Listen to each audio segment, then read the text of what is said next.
St. Mark's Cathedral acknowledges that we gather on the traditional lands of the first people of Seattle, the Duwamish people who are still here, and we honor with gratitude the land itself and the life of all the Coast Salish tribes.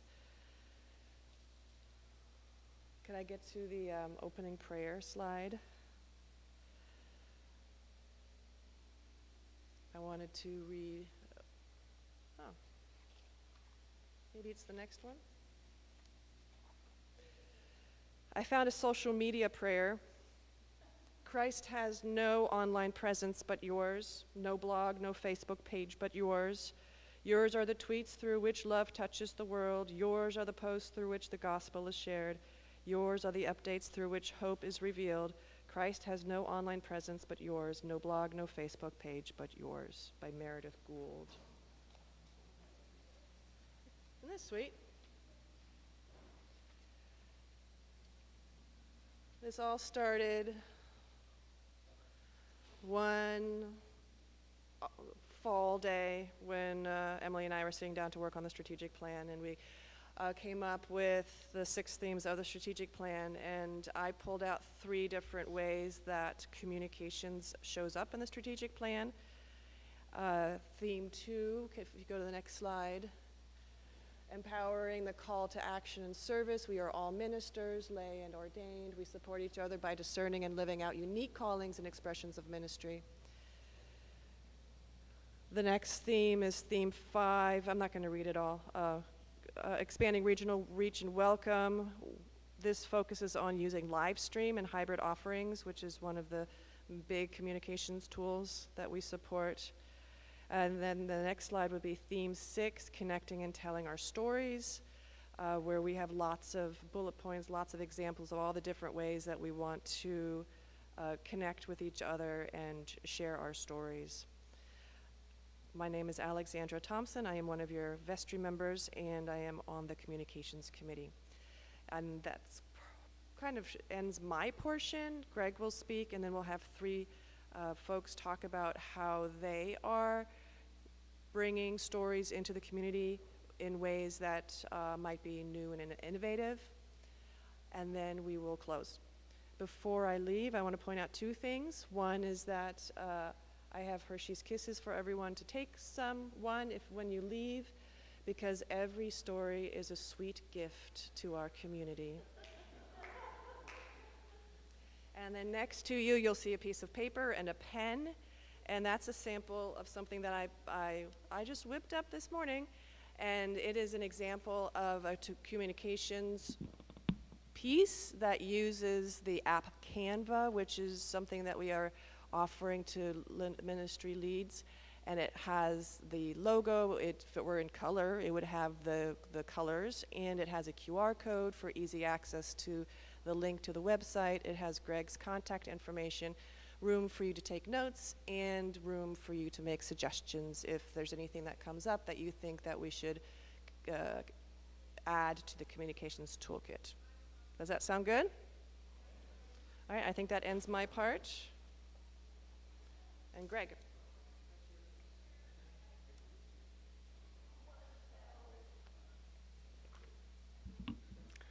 Hello, I think you know me. I'm Gregory Block. I'm the Director of Communications. And I was thinking, like, a lot of the things, or almost everything that's in this presentation, like, you will basically know. But I think but not all communications channels and not all the aspects of my role are relevant to all ministries. And I think it will be really interesting to see a sort of bigger picture of the ways that we communicate in this place. So next slide. There is a lot going on here. I invite you, I encourage you at some point to just go to another church's website, any other churches, and look at their events calendar, and then look at our events calendar, and compare and contrast. There is a lot happening, and I mean, and it's funny, but it's just true, and it's wonderful. If a ministry is doing great work and nobody knows about it, does it really happen? Maybe, maybe not. So next slide. Here are aspects of my role, some of which are relevant today and some of which are not. But yeah, Cathedral Communications includes all of this. It includes signage on the property, includes wayfinding in the building, big publications, little flyers, forms, online surveys, other kinds of online tools. There's just a lot that the role can encompass, and I'm doing my best. Okay, next slide. So, as you just saw, theme 6 in the strategic plan calls for or encourages the creation of a communications toolkit. And this now exists at stmarks.org/communications toolkit. There are, it is a work in progress, and I'm serious about the suggestions. In fact, I've already gotten a bunch of feedback that I haven't incorporated yet. So it is a growing, living document, but it's already, I think, quite useful for seeing the big picture. So the first part of the toolkit just sort of walks you through different communications channels that the cathedral uses. So first slide, next slide. Quickly, just a very quick, there's a longer paragraph on this in the communications toolkit, but I do want to acknowledge that there is a difference between official cathedral communications that goes out under letterhead on official cathedral spaces that is viewed to be the official position of St. Mark's Cathedral. And anything that goes out, for instance, in the main cathedral newsletter, on the cathedral's website, on the main cathedral social media channels, those are seen as statements of the institution as a whole, and for that reason have to have been at least seen by the dean or me.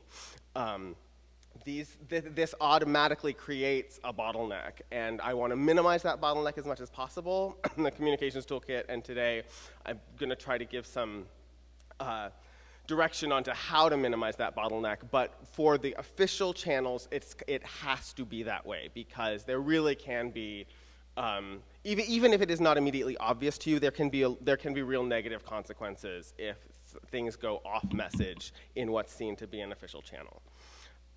But having said that, there's lots of other communications things that ministries and parishioners can do that do not use those channels. More private social media spaces, in smaller newsletters that go to your ministry members or to a self-selected list, flyers, postcards that you make yourself, see Canva, which will come up in a minute. These things you do not have to be seen by the dean, and because they will not be seen as official statements by the institution. So it's just I just wanted to acknowledge that the big goal of the strategic plan is to empower members and empower ministry leaders to tell their own stories.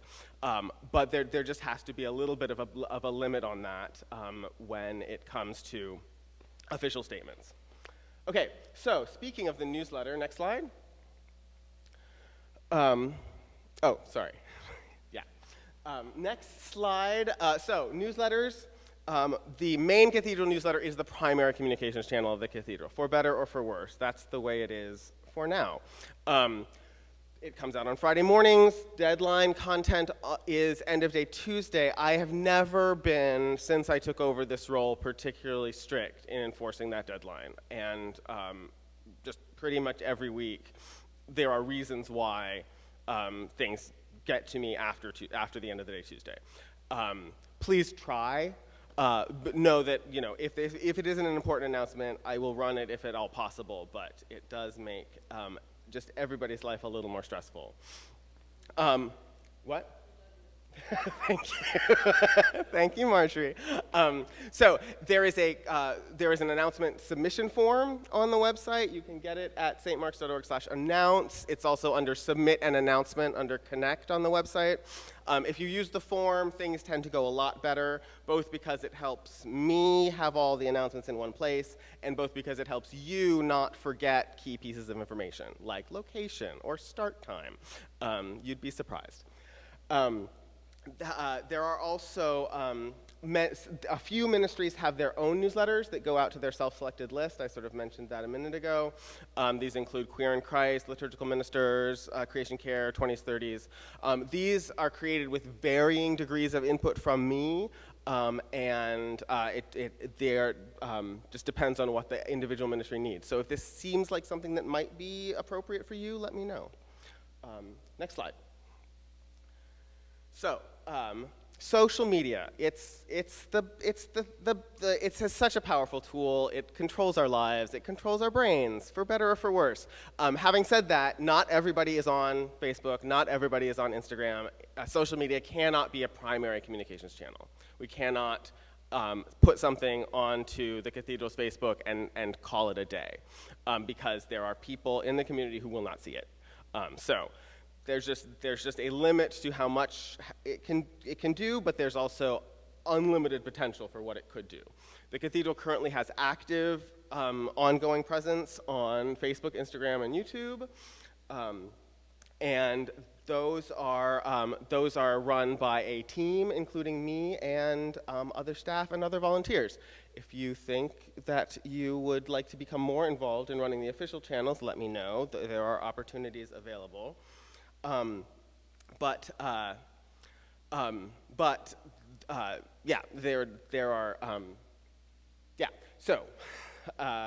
Yes. Also, if you have an idea about how the official channel could be used, let me know, because, as I said, there's so much potential. There's also the closed group. It's a closed Facebook group, and that you have to apply to join, and I approve you. I approve most people, unless you're obviously a robot. And that currently has about 500 people, most of which are in the Seattle area, but many of which are not. But it's all people who have self-selected and chosen to see the posts in this group. You post in that group under your own name. There's no chance that it could be there's a mistake about who's talking. And that began during the pandemic, became very active at certain points, and is still just a nice place to share things. So just be aware of that. I also want to highlight the fact that there is an opportunity for some ministries, it is appropriate for them to have dedicated Facebook accounts when people might want to follow just yoga or just flowers without following the rest of the Cathedral. That comes up in particular situations, but I did want to throw it out since it's part of our social media presence, and is not appropriate in all situations, but can be an appropriate choice. Okay, next slide.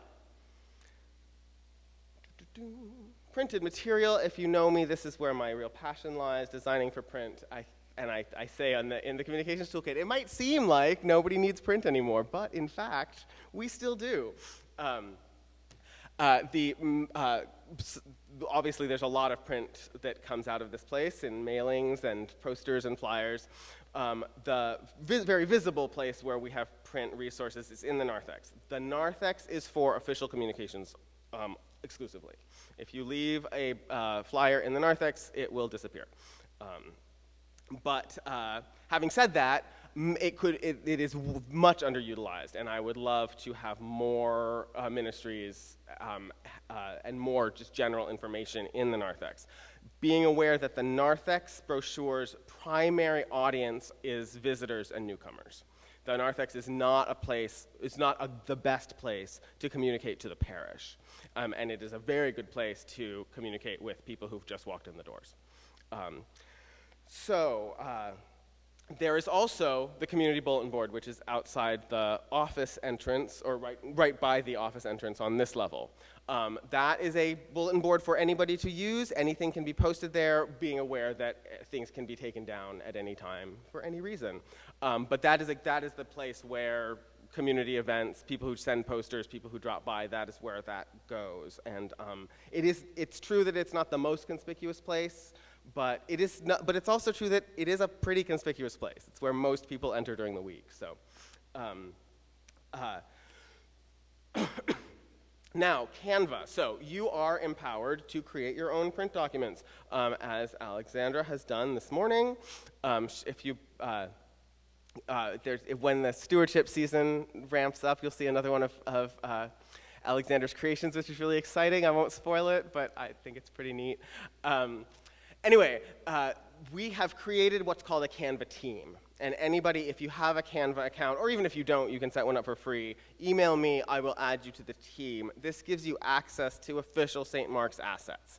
Now, Official cathedral communications have to conform to a pretty strict style guide, branding guidelines, visual identity, so that they are recognizable as official cathedral communications. When you make a flyer or a postcard for your own use, these are things that might be distributed to your own ministry members, might be distributed at a forum, from an information table in the back of the nave, left on the community, on the table underneath the community bulletin board. Lots of ways. There are lots of venues where you might want to distribute flyers that you've made yourself. They do not have to conform to the full St. Mark's brand identity. In fact, probably shouldn't. However, using elements of that brand identity, for instance, the fonts, as in Alexandra's piece, the colors, official logo files rather than low-res things that you've downloaded, will just give a polish, unify what you're doing with the rest of the cathedral's look. And that is all available from the Canva account. That too is a work in progress. It's got a lot there now, but there's not much in the way of photographs, which there could be much more. There's not that much in the way of templates. I am not a huge Canva expert, and if any of you are, let me know if you have some guidance about what would be useful for ministry leaders. But do check it out. It is a great resource. Yeah. 4 minutes left. Yes, I know. I see. I got a clock. So website. Next slide. Okay. Every ministry at the cathedral should have an accurate and up-to-date description on the essentially what is now the ministry directory pages. The ministry directory page became too ungainly to be one thing, so it's now divided up into categories. But that mimics or reproduces the content that's in the printed ministry directory, and that's baseline. If you are a ministry at the cathedral, you need to have that.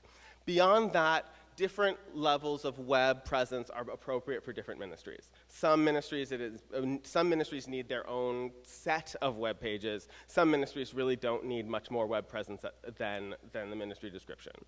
I always point to Creation Care. Not because I think all ministries should do what Creation Care is doing, but because Creation Care as a ministry has thought about what their web page can do, and uses it to distribute different kinds of information, engage in different kinds of ways. That is an option that's open to you if it is appropriate. And if there's other kinds of ways that you think the website could be used to serve your ministry, let me know. The events calendar is a very difficult aspect. It is in fact working better than it has in about the last year, so things are looking up in terms of the back-end functionality of the newsletter, but it is a very difficult task. The newsletter is a communications channel, again, intended for the public. It is not the same as, say, the cathedral facilities calendar, which shows everything that's going on spaces. It is a tool to promote events to which the public is invited. So we are somewhat selective about what goes there and what does not go there. Having said that, if there's something that should be there and you don't see it, or if you see that there's an inaccuracy, it is a very complicated document and dynamic and living document. So let me know and I can fix things. These days, many events get a dedicated post. Posts are different than pages in that they are time-stamped, and they're connected to a particular date, and then become less and less visible as they move further into the past. Those posts also become then the place where archived video and other resources are kept after the fact. Those are all available on the community life page under Connect on the website, and that page also includes messages to the parish, special announcements, like reflections, other kinds of special web-specific content. So do keep an eye on that page if you would like. Next, we'll go through the next ones pretty quick. News media, don't talk to the news media about the cathedral. If a situation arises, just can't be said enough, come to the dean, come to me. Next slide. So this is going to be the remainder of the morning forum, which is new communications tools, things, ways to think creatively about new ways to communicate. There are always new communications tools, many of which are great opportunities, a lot of which are not. Novelty for its own sake has no value. The idea is not, oh, here's a new tool, we should use it. No. If you think thoughtfully about what new tools can do, about who they speak to, who your audience is, what the message you're trying to get across is, then a new experimentation can be incredibly valuable, can be priceless. So yes, again, the sky is the limit in terms of what's possible. The sky is not the limit in terms of what's appropriate or practical. And just as a preview, we're going to be talking about new resources that Zoom is providing, use of the tool Slack, which the 20s and 30s have been using, and which I think a lot more ministries could be using, and then relaunching the Cathedral podcast and what the content of that could look like. So quickly, next slide. The communications toolkit also contains a very extensive sort of checklist about putting on an event, planning the event, publicizing the event, and then what to do to wrap up the event. If I had more time, I would give there's a little note on style, on the Cathedral, on style and tone. Official Cathedral communications, there's a pretty extensive style guide. You are not expected to conform to that. That's my job. But there are some notes about tone and wording that I think are apropos when you're thinking about how to promote your own events. Next.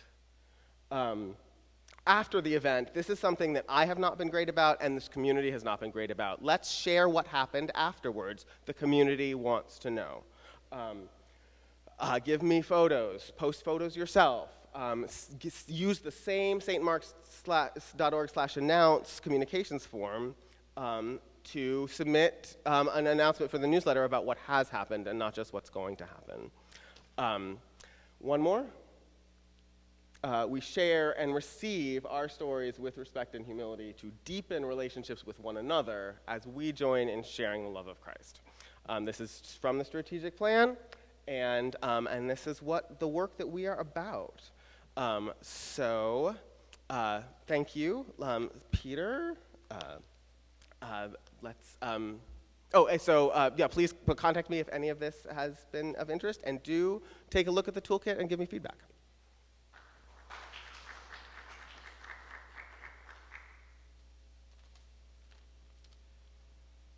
Good morning. I'm Peter Snyder. I'm the junior warden for stewardship, which means I'm also, is this working? Which means I'm also the chair of the stewardship committee. And of course, an important part of our committee as a communications tool is to generate minutes for the business that gets transacted at our committee meetings. And a few months ago, I had a situation where the person who was the recording secretary for the stewardship ministry had to step back from the committee, and so I was left without a recording secretary. So I started using the Zoom AI transcribing tool. And so Alexandra asked me to share some reflections about that. After using this for a few months, I've developed a sense of the usefulness of the tool, but also the limitations. And I think Greg's warning about using these tools thoughtfully especially applies in this case. So I do have just one slide quickly just to show you. It's very easy to use. When you're in your Zoom meeting, at the bottom of the screen, there's a tool called AI Companion. You just click on that and then click Start Summary, and it will begin to create a summary of the meeting. And then at the end of the meeting, it will email that to the host of the meeting. So it is a very useful tool because it can be tricky to be both sharing a meeting and taking notes at the same time. But it's not a replacement for taking notes. I still take some notes during the meeting. And the reason for that is that it's not that intelligent. It will get things wrong. It has trouble sort of parsing content into categories, and it sometimes just misunderstands a word, writes a word that sounds like it, or misunderstands the context and gives you things that aren't really accurate. So you definitely have to filter it. It should not become part of the official record.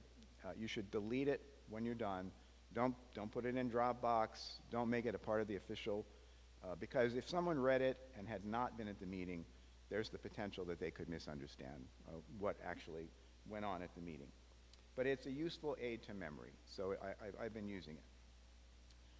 I think the other thing I would say is, and then probably the last thing I need to say is, I would recommend you not use it if you're talking about a particularly sensitive subject, because you don't want to create an alternative record of a discussion that could be, could have ramifications if it somehow got out. I mean, you can delete the email. You have to go in and delete it from the notes in Zoom as well. But as we all know, nothing that's deleted is really deleted. If somebody wants to find it, they can. So I would not use it in cases where there's something very sensitive being discussed. And that's really all I have to say.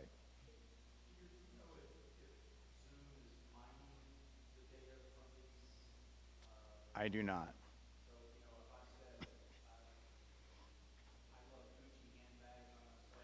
Oh, I doubt that very much. I would imagine, I would imagine they're using it to train their AI. All the text they're generating, they're probably, because they ask you to rate it at the end, how accurate was this? But I doubt very much that they are extracting information and attaching it to a particular user.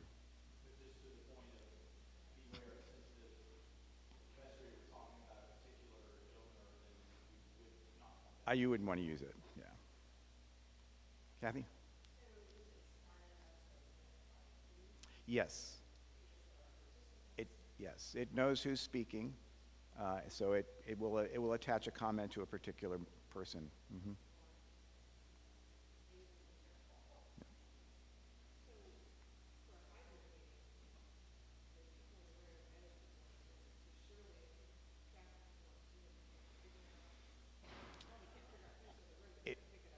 It would, if you're using the OWL, say, it could transcribe the information that the data coming through the OWL. It would not be able to attribute to a person in the room.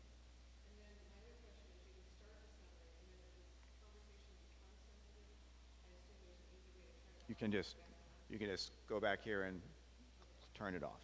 If you wanted to turn it on and off during the meeting. It'll turn off automatically when you're in the meeting, but if you wanted to turn it off sooner, you can. All right, thank you.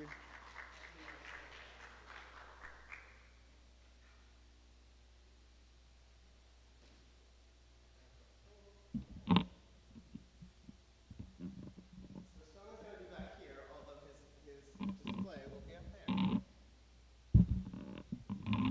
Good morning, everyone. So I'm going to talk to you right now about Slack, and I figure it made a lot of sense to just sort of show you the Slack page for the 20s and 30s group that we've put together. So Slack is sort of like a Facebook group or an Instagram page. If any of you have used Discord, it's very similar. The idea is that these pages are sort of their own separate place. There's not one big list of these kinds of Slacks that you can find the St. Mark's 20s and 30s on. You have to sort of send your email to somebody who can then add you to it. So the idea is that we have on the left here, if you can see my cursor, just a list of different channels, a general place for people to put notes, but then photographs, poetry, Leffler garden maintenance, all these different kinds of subjects. You can message other people in the Slack. And then, So a couple notes about privacy. Things that are more than 60 days old, I believe things that are older than 90 days become hidden. And then any messages sent between people in the Slack page can be viewed by the administrator of the Slack channel. So I want to just show you real quick. To make a Slack page, what you do is you go to slack.com, you click Create a New Workspace, If you aren't already signed in with an email, it'll ask you to sign in or create an email account, and then you can click Create a Workspace.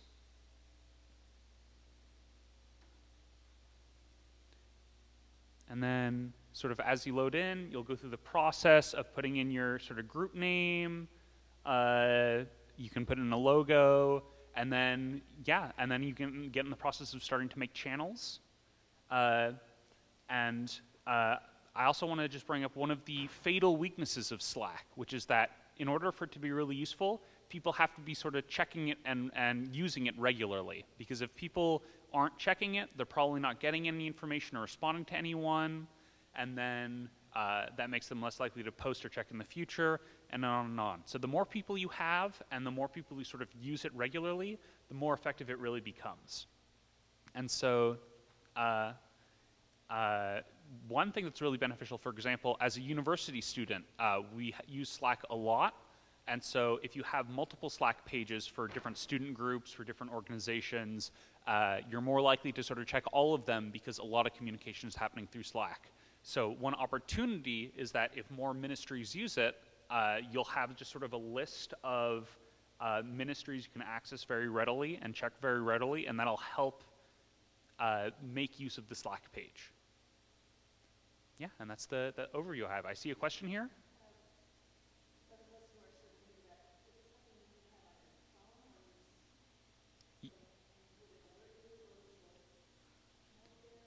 Yes, you can have Slack on your phone. Some versions of Android it is not compatible with. For example, my phone has an Android version, which is not Slack compatible, unfortunately. But you can get alerts from it, which can be very useful.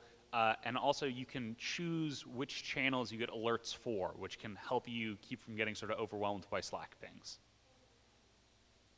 Oh, I've never used that feature, but that is very cool. You can choose what time so you don't get Slack pings at like 2 in the morning.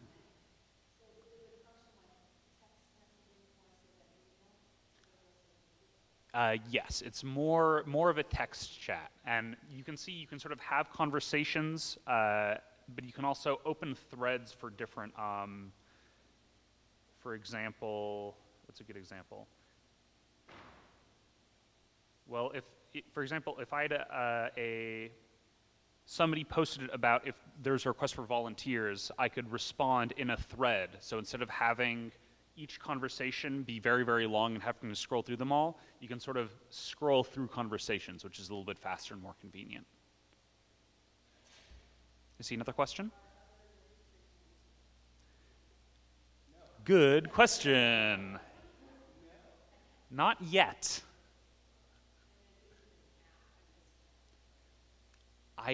Yes, I'm seeing a nodding head. Who knows more than I do? It is an app.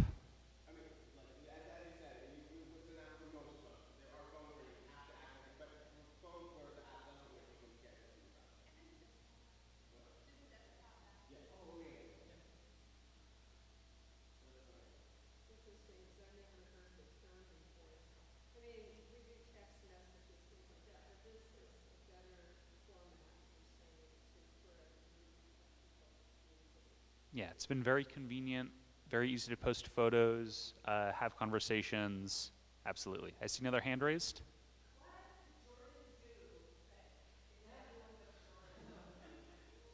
Sure, go ahead. Yeah, absolutely. No, we are at the end of my usefulness.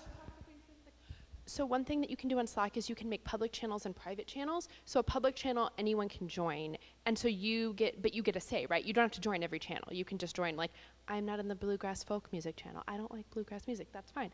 But there's also private channels. So we've used this for planning things like Emily's going away party, meal trains for people in 20s and 30s as private channels so that we're not like spamming the person we're talking about with messages.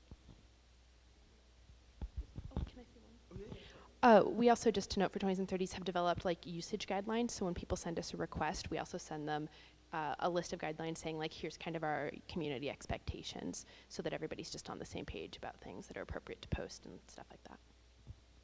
It feels slightly generational that Stone didn't say this at the beginning, But Slack for Business, the sales pitch is that it replaces email, or that it replaces email for a lot of the things that email isn't great at, like long conversations. It like pre-sorts them. So when Slack tries to convince your business to start using it, they want, yeah, okay. So you have like 2 minutes, but you know what a podcast is?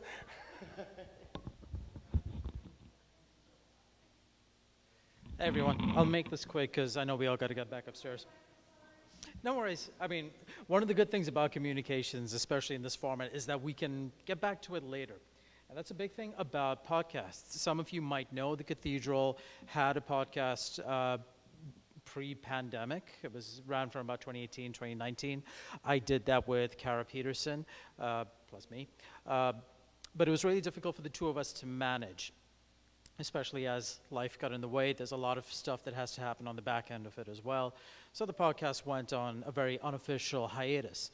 But enough things have changed that I really want to bring it back. There's a lot of interest in it. But a key factor is to do it differently than we did before, to make it a little bit more sustainable, where it's not just two people running it, and to get more community involvement and engagement, where it's not just two people from a similar demographic, but the shareholders, to use that term, the ministry planning team, are a lot more diverse in terms of how old they are, what their life experiences are, how long they've been at the Cathedral.